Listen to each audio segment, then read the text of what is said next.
Today, introducing a question according to recent data by Election Commission of India, which state has been highest percentage share of female electors in 2024.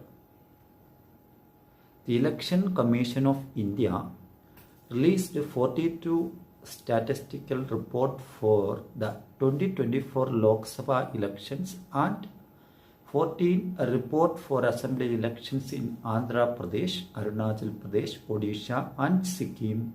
This initiative aims to boost public trust and enhance transparency in the election system in 2024.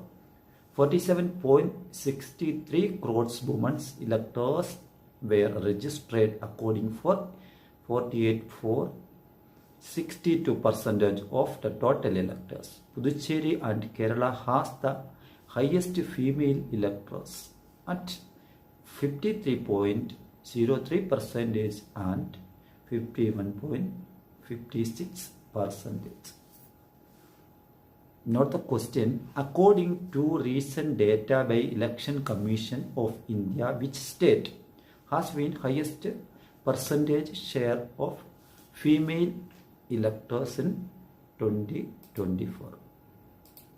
Answer: Puducherry.